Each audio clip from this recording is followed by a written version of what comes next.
Okay, time to reveal today's guest. Where to start? Here goes. Today's guest is an academic, philosopher, theologian, political activist, politician, social critic, actor, musician, and intellectual.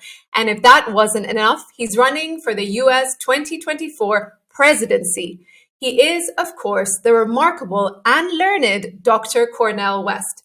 Let's hear what Dr. West has to say as he speaks to award-winning journalist and humanitarian Arwa Damon. Dr. West, it's an absolute pleasure to be speaking with you. And I guess my first question to sort of kick off what I'm sure is going to be an incredibly interesting conversation is, you're talking a lot about the need to change the two-party political system in the US. But I would ask, doesn't change need to extend even well beyond that to the very way that elections are being held? I mean, you look at the US and it's promoting itself as the leading democracy of the world, and yet it's not really one person, one vote, is it? No, that's true. I mean, one, of course, you got the Electoral College, and that's a hangover from the deep suspicion that elites had of the populace of everyday people voting and shaping their destiny. But you also have the very ugly role of big money. So even when you talk about the process by which people are able to make choices based on which politicians come along, those politicians are parasitic too often on the big donors, the big benefactors, just big money. And so you're absolutely right. It opens itself to both levels of corruption, but that corruption becomes more corrosive election after election. We now have mayors that need $25 million to run for office. I mean, it's farcical. And what does it do? It just suppresses the voice of the populace and makes people more frustrated. And that's why nearly 40% of my fellow citizens don't vote at all every 4 years. How do you then go about actually changing this fundamentally entrenched system of US political dynamic landscape? I mean, well, the first thing you try to do is to get America to quit lying about itself. And the only way you do that is tell the truth about the processes, tell the truth about the country. When you tell the truth, that's painful. That's not an effort to trash it. It's just an effort to make it better. But it's very difficult to keep track of the lies that America tells about itself. Corporate media is hegemonic. The marginal media that tries to raise their voices, they easily get pushed to the peripheral. So it is a perennial struggle. There's no doubt about that. What do you think is the biggest lie America tells itself about itself? Well, I would say this, that I read that there's been roughly 70 empires in the history of the species going back to Africa. And the United States is number 68. And, Persian Empire, Mongolian, Roman, Ottoman, Osman, the Austro-Hungarian empires, they're all empires. The United States is distinctive among all 70 of those empires of understanding itself as innocent. Now, all these empires told various lies about itself. So it's just a question of trying to highlight the specificity of the mendacity. What is distinctive about the lie? But America viewed itself as the great city on the hill, the great example of freedom and liberty to the whole world, and therefore somehow transcendent history, was not tainted by history, and therefore was innocent. And of course, every empire is involved in some form of authorizing forms of devastation on people. And when you are innocent and yet you're also the author of devastation, that level of hypocrisy and that level of mendacity devours your soul after a while. Now, there's been some magnificent breakthroughs in the history of the country, but it's predicated on the genocide of indigenous peoples and, of course, the enslavement of Africans and the degradation of women, the subjugation of workers. I mean, the history of the species is the history very much of organized greed and weaponized hatred and routinized indifference toward the vulnerable. And the challenge is always, how do you create moments of interruption given those dominant tendencies? The conclusion, there's always courageous, visionary persons who are willing to come together individually and collectively to create moments of interruption. Personally, that has to do with a grin and a joke and love. Interpersonally, it has to do with sustaining quality relations. And collectively, it has to do with democratic processes in which voices of ordinary people are lifted in such a way that they can shape their destiny. They tend not to last too long. Most democracies are very fragile, and they tend not to last too long because you have to generate such quality of civic virtue among your citizenry. You got to generate trust. You got to generate people who are willing to sacrifice for something bigger than their egos. And once you no longer can do that, then you're just going to have the circulation of the organized greed sitting at the background, and the politician just an extension of that. Unfortunately, in America, and this is true for most nations. I was looking at, a number of your sort of your pillars for your campaign. And Yeah, conceptually, it most certainly does sort of paint, this movement towards a better America and de facto a better, kinder world. But it's right. one thing on paper, it's another thing actually in practice. That's true. That's true. And I call for the abolition of poverty, abolition of homelessness, making sure that people have available decent housing and so forth. I mean, that's the policy implications of the moral and spiritual dimensions that I begin with.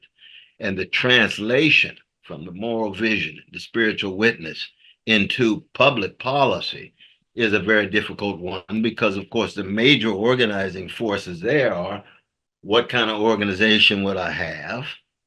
Will I have people who are part of that organization who themselves are dedicated to integrity, honesty, and decency? Because I'm not impressed by big numbers. I'm not impressed by quantity. I want quality human beings who themselves are wrestling with the moral and spiritual dimensions to become part of an organization that then has the capacity to bring power and pressure to bear on an unjust status quo. And in the case of the United States, an empire in very deep spiritual decay and more decline. If you were, hypothetically speaking, president right now, how would you tackle Ukraine and Russia? And would you also be looking not only at abolishing NATO, but also the support that NATO has been sending and that the US has been sending to Ukraine?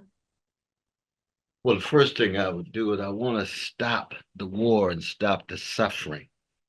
I always begin with the very concrete suffering, in this case of precious Ukrainians who are dealing with an invasion that's illegal and immoral and criminal.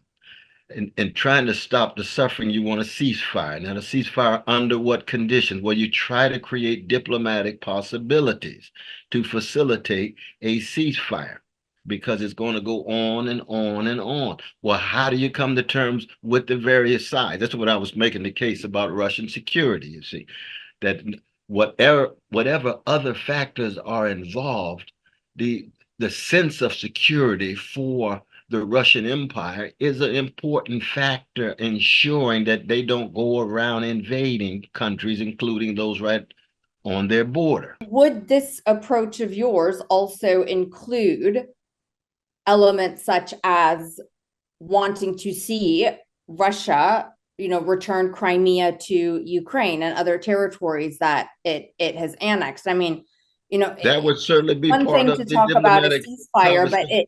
it's like they say, it's always in the details. Everything gets stuck in the details. And these are some pretty big details that seem to be right now non-negotiable points for Putin.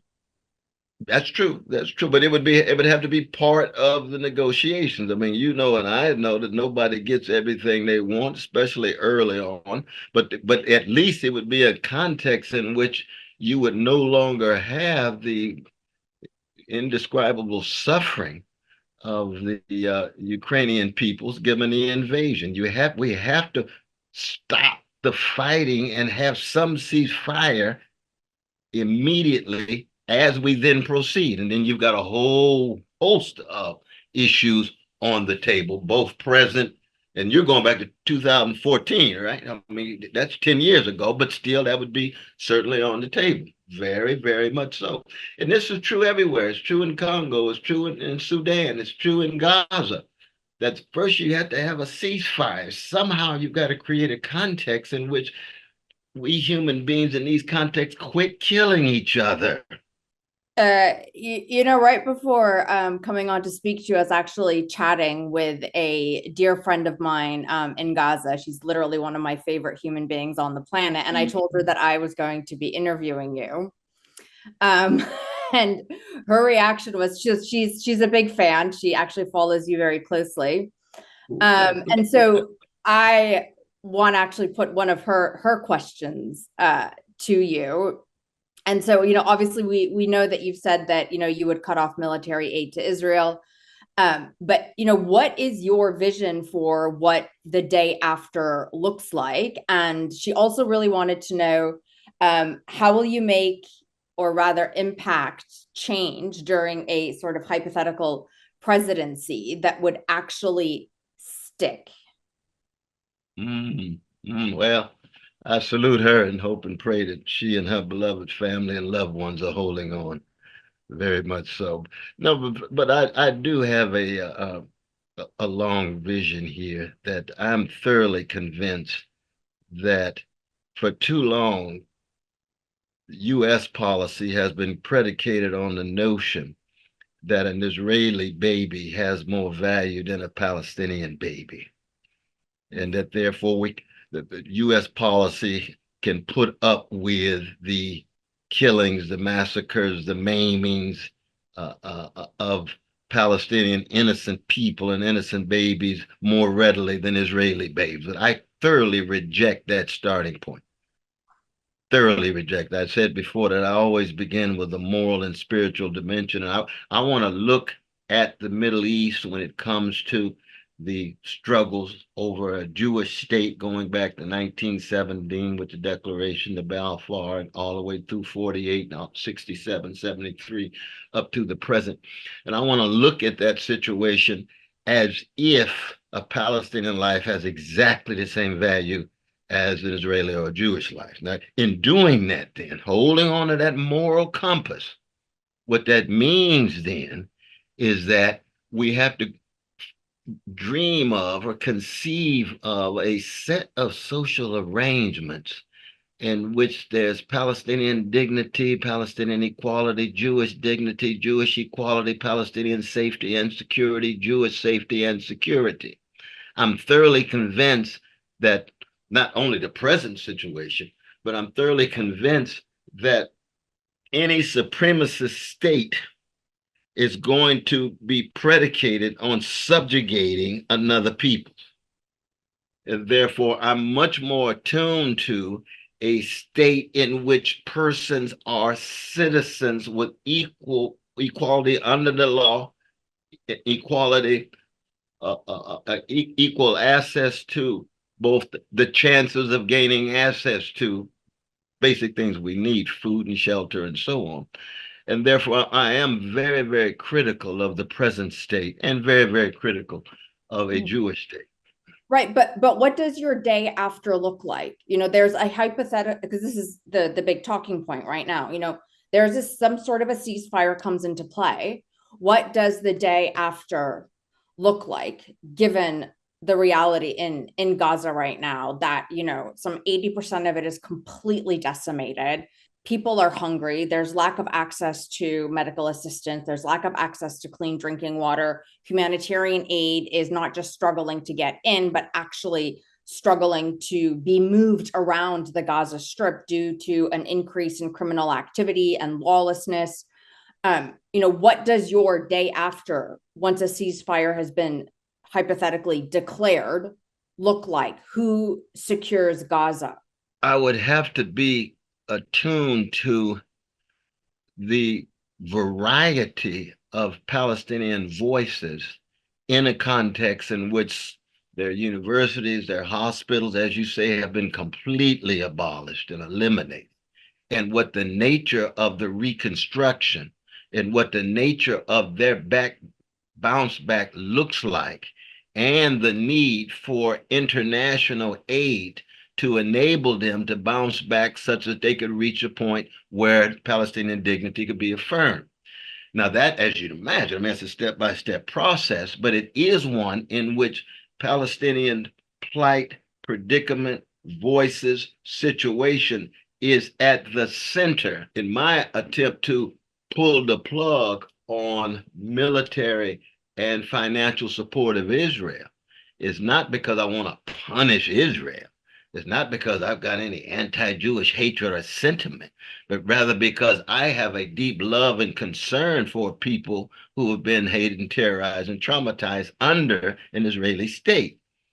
And therefore, the steps for reconstruction would have to do with how does Palestinian civil society, in all of its various voices, including the voice of your dear friend and so forth, how would they be able to respond to forms of reconstruction? It could be a Marshall-like plan. Because I was just in Gaza 10 days ago, and what you really, Yeah. in my capacity with my humanitarian organization, and what you really see there, right now, that's just adding this sort of extra level of fear and misery, is a lot of people talking about the war after the war, right? There is, and this is something of a deliberate war strategy, which is to create the conditions that lead to such levels of desperation that you have the erosion of, social and moral codes, you have growing lawlessness and criminal activity. And so there is this big craving for a sense of stability. And people want to know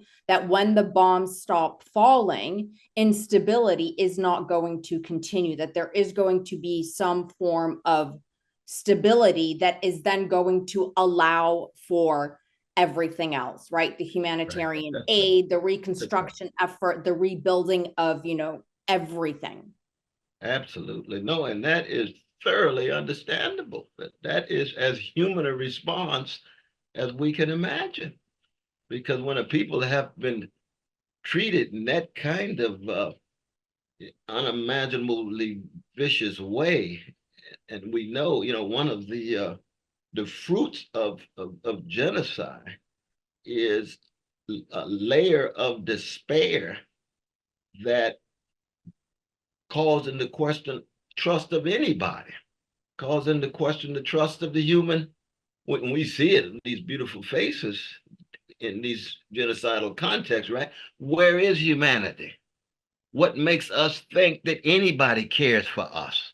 What makes us think that anybody's concerned about us? We're on our way to Jonathan Swift. We're on our way to misanthropy. We're on our way to the deepest and darkest forms of despair and despondency. And if you were to hypothetically be president and cut off military aid to Israel, where would you redivert those funds to? Which of your policies? Well, see, I'm running ahead the empire in order to dismantle the American empire because I am an anti-imperialist candidate. And so you got 800 military units around the world. See, so I've got a lot of resources coming from massive, massive cuts and disinvestment from military.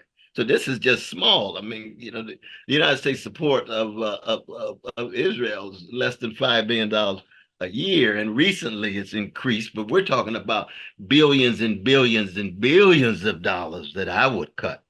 And so in that sense, it would be a massive investment in satisfying the basic social needs, first of American citizens. It's risky though, isn't it? Like if you were to go ahead and start dismantling America's military bases and, sort of this whole imperialist empire, as you call it, how do you ensure that another country doesn't just step in and fill that void that's going to be created? Because, as you yourself have said, it's human nature. Well, we human beings, we're quite wretched in many ways as well as wonderful. But my aim is to have the United States as a decent and dignified nation among nations.